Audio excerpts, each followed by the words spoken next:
Insektisida ampuh pembasmi ulat gerayak penyerang tembakau. Bisa tani, sahabat para petani. Bisa tani, semua bisa bertani.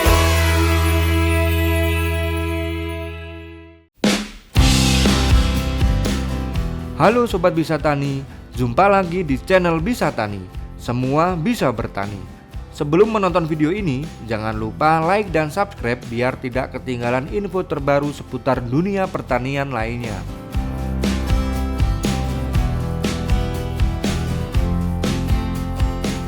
Tanaman tembakau atau Nicotiana tabacum merupakan salah satu komoditas perkebunan bernilai ekonomi tinggi.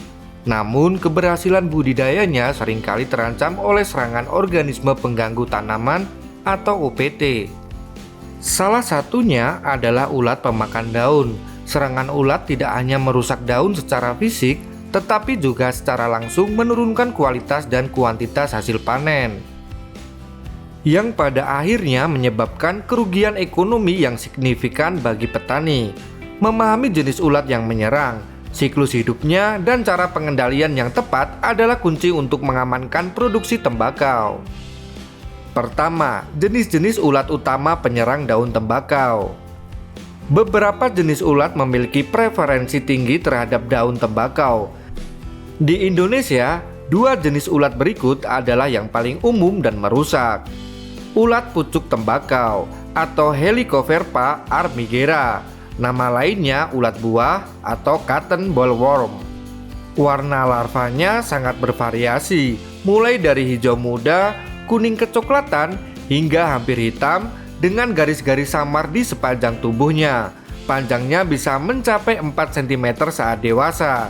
Ciri khasnya adalah sifat kanibalisme.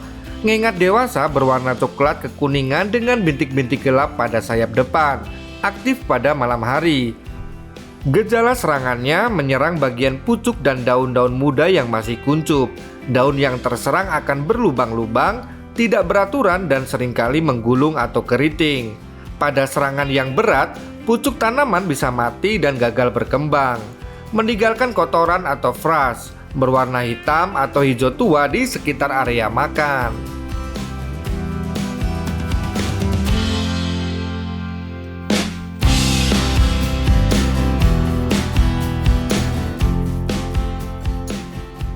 Ulat gerayak atau Spodoptera litura. Nama lainnya ulat tentara atau tobacco toothworm. Identifikasinya, larva saat masih kecil, instar awal, ulat ini hidup bergerombol. Warnanya bervariasi dari hijau hingga coklat gelap atau hitam, dengan ciri khas adanya dua baris bintik segitiga hitam di sepanjang punggungnya.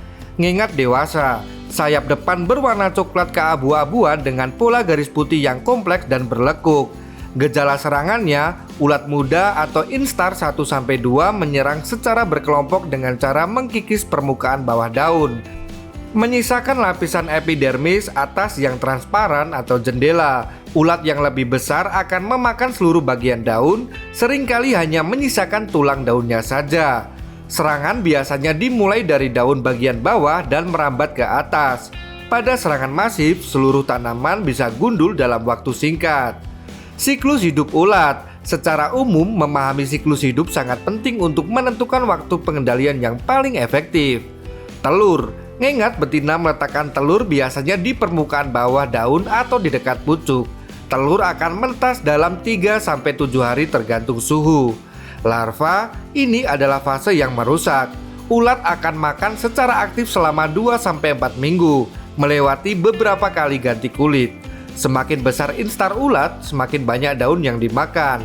Pupa atau kepompong. Setelah mencapai ukuran maksimal, ulat akan turun ke tanah atau mencari tempat tersembunyi untuk berubah menjadi pupa. Fase ini berlangsung selama 1-3 minggu. Imago atau ngengat. Pupa akan keluar menjadi ngengat dewasa yang siap untuk berkembang biak dan memulai siklus baru. Dampak ekonomi serangan ulat. Penurunan kuantitas, daun yang berlubang atau habis dimakan secara langsung mengurangi bobot panen. Penurunan kualitas, daun tembakau yang cacat atau berlubang, sobek memiliki nilai jual yang sangat rendah. terutama untuk tembakau cerutu atau tembakau ranjangan berkualitas tinggi.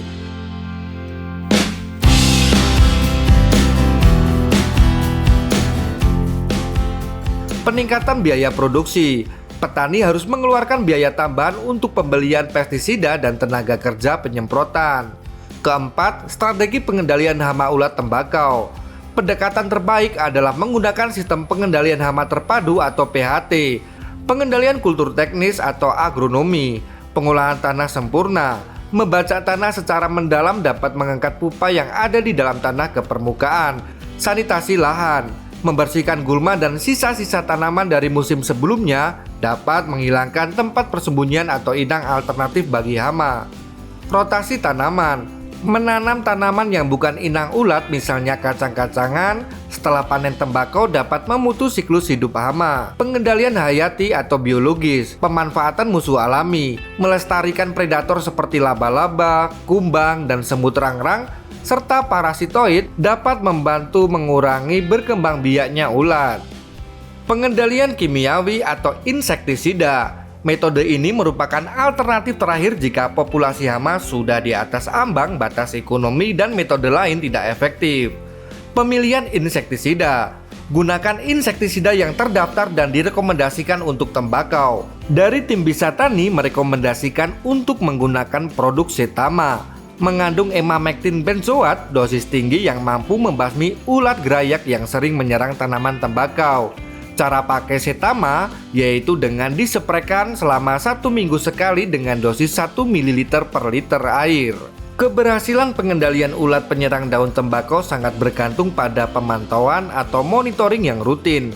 Petani harus secara berkala memeriksa lahannya untuk mendeteksi keberadaan telur atau ulat instar awal. Dengan deteksi dini, tindakan pengendalian yang lebih ringan seperti pengutipan manual atau penggunaan biopestisida bisa dilakukan. Pendekatan pengendalian hama terpadu atau PHT adalah strategi jangka panjang terbaik untuk menjaga keseimbangan ekosistem, menekan biaya, dan menghasilkan panen tembakau yang berkualitas. Semoga informasi kali ini bermanfaat untuk Sobat Bisa Tani. Tetap semangat dan nantikan informasi seputar pertanian hanya di channel Bisa Tani.